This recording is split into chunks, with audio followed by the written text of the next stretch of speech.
दोस्तों, एक बार की बात है जब राक्षस कुल में 3 भयंकर दैत्य हुए, जिनका नाम क्रमशः शुंभ, निशुंभ और रक्तबीज था। ये तीनों दैत्य इतने भयानक और बलशाली थे कि देवता भी इनके अत्याचारों से परेशान हो चुके थे। शुंभ निशुंभ को वरदान प्राप्त था कि उन्हें कोई भी पुरुष चाहे वह देवता ही क्यों ना हो, नहीं मार सकता या फिर नहीं परास्त कर सकता, बल्कि इनकी मृत्यु किसी महिला के हाथों से हो।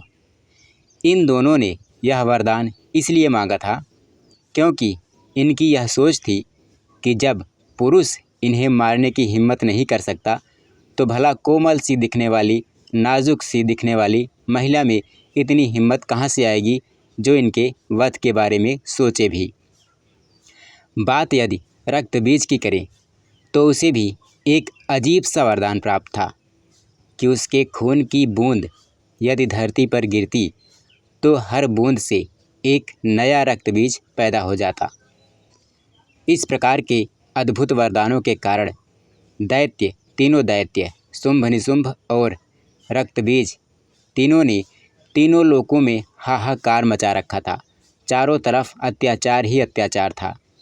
तब इससे चिंतित होकर सभी देवता शिव जी के पास गए और उनसे रक्षा की प्रार्थना करने लगे। भगवान शिव ने माता पार्वती से राक्षसों का वध करके अपने भक्तों की रक्षा करने के लिए आग्रह किया। शिव जी की बात मानकर माता पार्वती ने दुर्गा का रूप धारण किया। जब देवी पार्वती ने दुर्गा का रूप धारण किया तो उनका शरीर एकदम से काला पड़ गया, एकदम से श्याम वर्ण का हो गया, जिनको हम कालिका, काली या फिर कालरात्रि के नाम से जानते हैं। दुर्गा माता बहुत सुंदर थी। माता दुर्गा की सुंदरता देखकर शुंभ निशुंभ के 2 शिष्य थे, चंड और मुंड। ये दोनों उन पर मोहित हो गए और उन दोनों ने जाकर इसकी खबर शुंभ और निशुंभ को दी।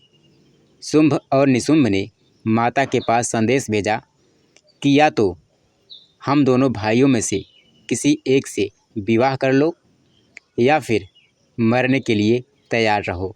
दोनों शर्तों में से एक शर्त तुम्हें स्वीकार करनी पड़ेगी। माता ने भी कह दिया कि ठीक है, मैं उसी से विवाह करूंगी जो मुझे युद्ध में परास्त करेगा। इसके बाद शुंभ और निशुंभ ने पहले तो चंड मुंड को भेजा, जिनको मारकर माता चामुंडा कहलाई। बाद में जब शुंभ निशुंभ लड़ने के लिए आए तो उनका भी वध करके माता दुर्गा ने देवताओं और निर्दोष प्रजा की रक्षा की, निर्दोष भक्तों की रक्षा की। पहले महिषासुर और अब शुंभ निशुंभ का वध एक महिला के हाथों से देखकर रक्तबीज बहुत क्रोधित हुआ और वह इसका प्रतिशोध लेने के लिए, बदला लेने के लिए युद्ध के मैदान में पहुंच गया। उसे वरदान तो प्राप्त ही था। माता दुर्गा जितनी भी बार रक्तबीज का वध करती और उसका खून धरती पर गिरता, उतनी बार एक नया रक्तबीज पैदा हो जाता। अब माता ने विचार किया कि ऐसे तो इसको नहीं मारा जा सकता। माता ने महाकाली यानी कालरात्रि का आवाहन किया। उसके बाद पार्वती माँ कालरात्रि के रूप में तांडव करती हुई एक हाथ से रक्तबीज का सर काटती रहीं और दूसरे हाथ से कटोरे में उसका खून रोपकर पीती रहीं। इस प्रकार माता कालरात्रि ने रक्तबीज का वध करके अपने भक्तों की रक्षा की। तो दोस्तों, जोर से बोलिए जय माता कालरात्रि। दोस्तों, कालरात्रि की उपासना करने से ब्रह्मांड की जितनी भी सिद्धियां होती हैं सब सिद्ध हो जाती हैं, यानी सारी सिद्धियों के दरवाजे खुलने लगते हैं और तमाम जो भूत प्रेत आसुरी शक्तियां हैं उनके नाम मात्र के उच्चारण से ही कांपने लगती हैं, भयभीत होकर दूर भागने लगती हैं। इसीलिए दानव, दैत्य, राक्षस और भूत प्रेत उनके स्मरण मात्र से ही भाग जाते हैं। ये ग्रह बाधाओं को भी दूर करती हैं और इसके अलावा अग्नि, जल, जंतु, शत्रु और रात्रि भय दूर हो जाते हैं।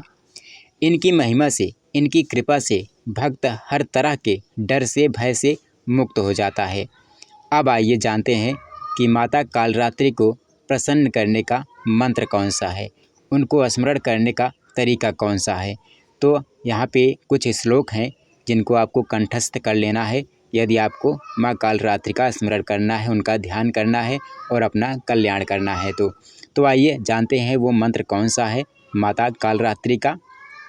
तो वो मंत्र है, एक वेड़ी जपा कर्णपूरा नग्ना खरास्थिता लंबोष्टि कर्णिका कर्णी तैलाभ्यक्त शरीरिणी वाम पादोल्लसल्लो हलता कंटक भूषणा वर्धन मूर्ध ध्वजा कृष्णा कालरात्रिर्भयंकरी।